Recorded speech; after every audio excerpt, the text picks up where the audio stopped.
Alright, so a while back on stream, a few people asked me my opinions on mapping and stuff, and since I'm always drinking whenever I would stream Doom, I never really feel like I gave a good answer to this particular question. So I guess this particular video will be a response to that, while I'm not drinking or anything like that. Have myself a nice cup of coffee. And I guess I should hopefully be able to give a better response than what I've normally, if I'm normally drinking whiskey or something.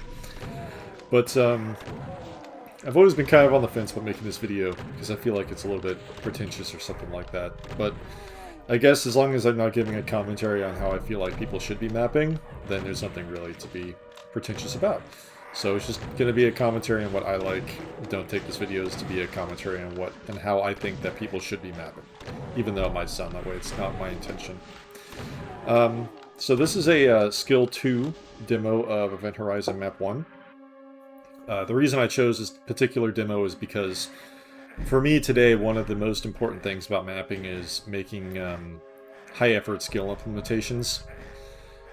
Mostly because I really like playing my own maps, and I know that my tendencies are to make maps very difficult compared to most other maps. Well, maybe not today, but at least it's how it used to be. And it's a lot of fun for me, no matter what my headspace is, to be able to play my maps, and especially not to get my teeth kicked in all the time. I really get a lot of enjoyment out of playing my maps when I'm, after working or something like that. I'm able to play some weird-ass map and have a lot of fun doing it, no matter what. So that's primarily where I'm coming in from the skill implementation perspective. It's not really to appease other people, it's really just for myself. But having said that, I'm kind of lucky in that it's very easy for me to implement skills, because I know exactly what I like, which means that I'm hyper aware of what people don't like. I always used to make the joke, like, to Rivix or somebody whenever I would send them one of my maps back in the day, where it's like, hey, I would say, here's something that nobody else will like, most likely that you want to play it. And,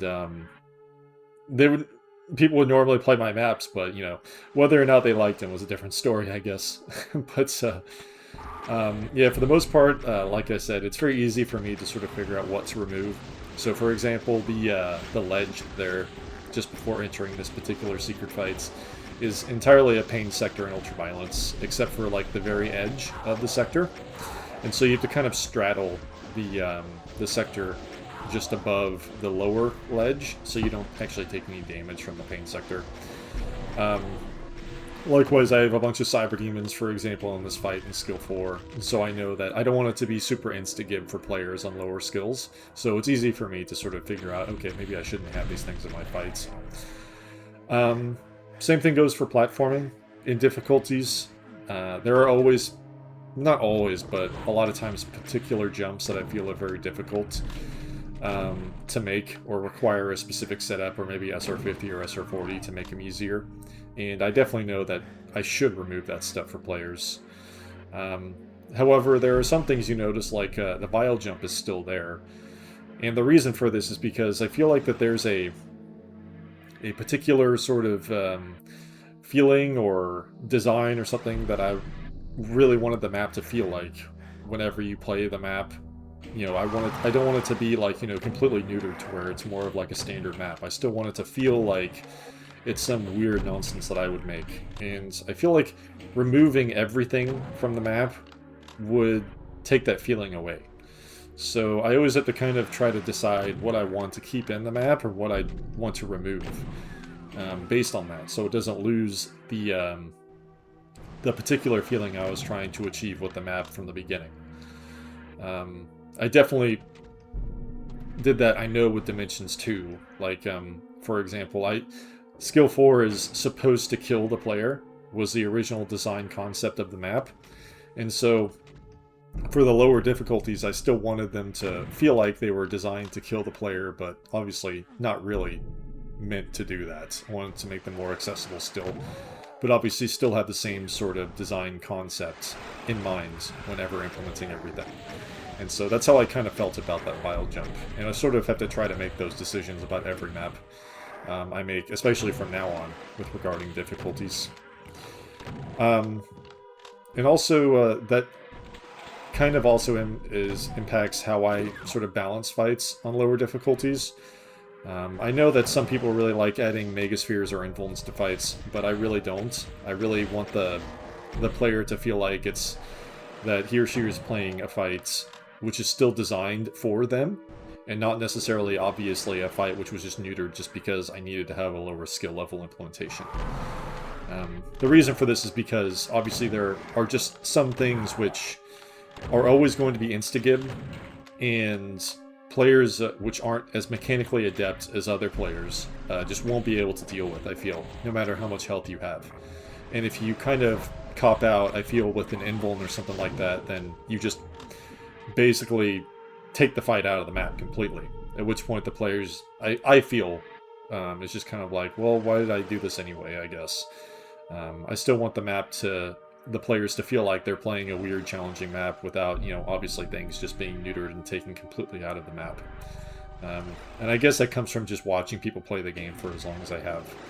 Like somebody, obviously a high skill fight like dealing with a massive horde of revenants, I feel like a player who isn't as skilled will just always panic and die, no matter how much health there is, because it's just so insta-gib. Now, having said that, sort of getting into my my fight design ideas, where I really don't like my fights to be very long, and I really do like them to be more insta-gibby or high threat throughout. And it kind of makes it more challenging, I guess, in a way for designing the difficulties, but it also makes it easier in that because they're shorter, you can more easily make a fight which isn't super grindy in that fashion. So it also plays into that. But there's also another aspect which that plays into, which is that the meta of my fights, and I know that I haven't achieved this in all of them, but I really want the meta to be you have to overcome the fights, rather than there being a specific movement pattern which you just need to sort of learn, and then the fight is really kind of over.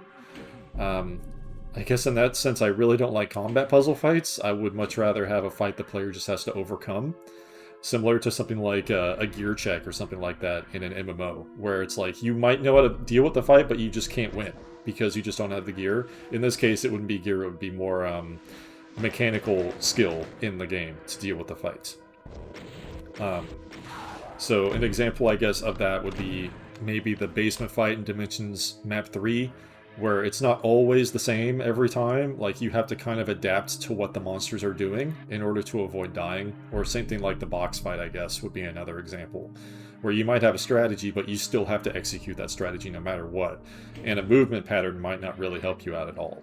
That's really what I'm going for in a lot of the fights I make. Not saying that I might not try to do the movement pattern thing in the future, but it isn't something that I really want to have in my maps, like, from the get-go.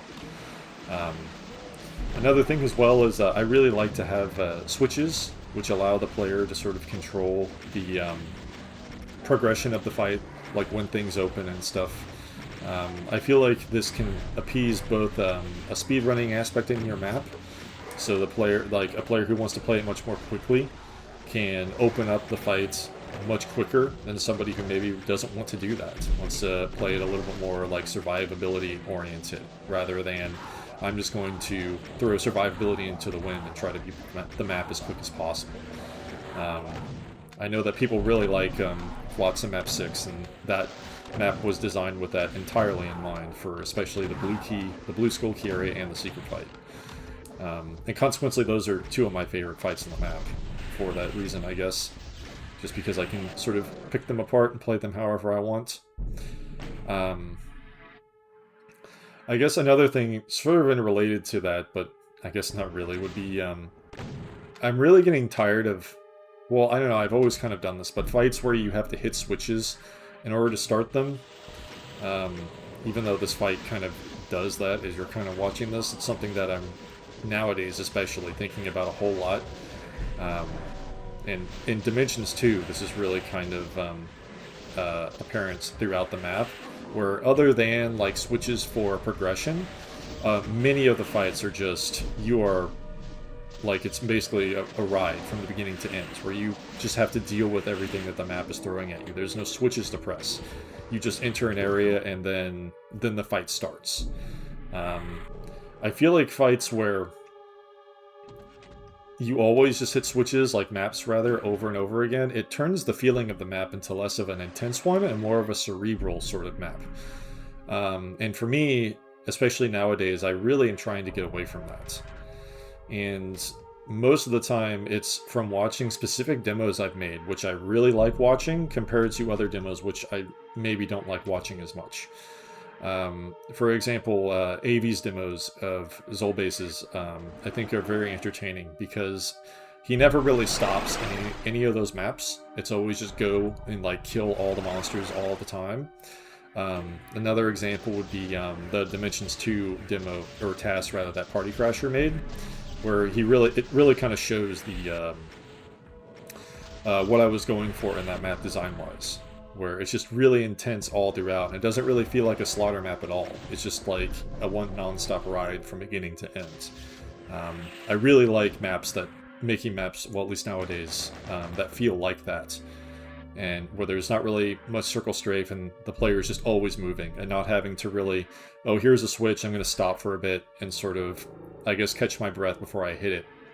I would much rather, especially for speedrunners, to just constantly go. That's really the mindset that I'm in right now in comparison to hitting switches, where, like I said, it really makes it more cerebral. And in the case of some maps, like this one, for example, it fits the map. So I'm not going to say I'm always going to do that, but right now anyway, I'm really in that mindset of allowing the player to just go, and then the fights just sort of happen to avoid that particular feeling I get from more cerebral maps. Obviously, I guess next would be more platforming-oriented stuff. So I've always loved platforming. I've always loved playing 3D platformers and platformers like on Super Nintendo and N64 and stuff. And then Left 4 Dead 2 happened for me, which is when I really started getting heavily into bunny hopping, because there's a lot of gameplay advantages when you're able to bunny hop in that game. And it really kind of changed me as a player completely, to where it's like, all of a sudden if there's a tank, it doesn't really matter if you're slow, you can always get away from it. Same thing with dealing with water, where you can just bunny hop through the water and it just completely negates the whole slowing effect of it.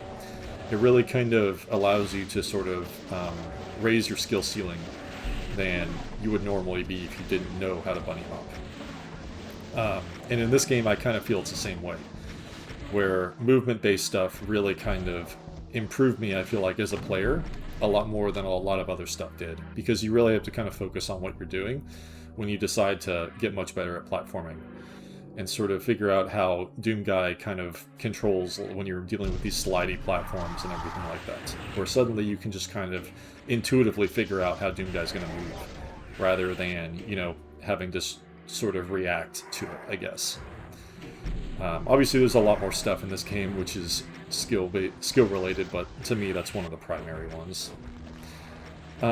Secrets, I guess this is another good map to accentuate that, because this entire map has like a side quest where you find like that super secret fight with the Cyber Demon.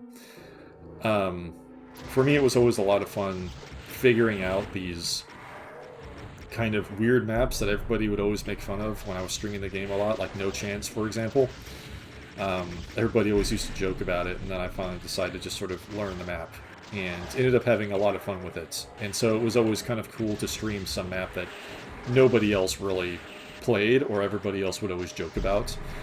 It was just be fun to have that in my back pocket to just sort of enjoy. And to me, that's where I come from a lot of the time with my weird-ass secrets and stuff, because I just get so much enjoyment out of being able to play a map which is obviously not mainstream at all, and be able to get through it pretty quickly and without much fuss. And then you're able to experience all these weird moments that you normally would never see in other maps, outside of maybe like a secret map in a megawatt or something like that.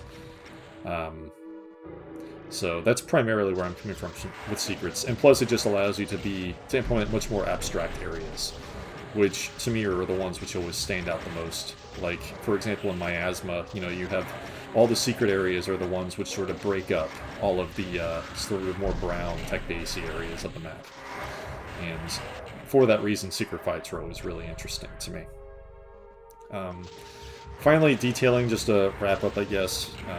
I really kind of follow the Rubik's idea of detailing, where just enough detailing is enough. I really like something that Bemused or Insane Gazebo would make. I'm really not sort of on that train. I just liked my map to be detailed enough to where, you know, it works and it sort of expresses the mood or the feeling I was going for throughout. And obviously nowadays, because I'm so much more gameplay oriented, I almost throw detail completely out and just have my own style, I feel, of making my own Doom maps. Where some people feel like, I guess, there's no personality, but I tend to disagree, because that pretty much is how I like to make maps. But anyways, that's all I got. I hope y'all have a good one.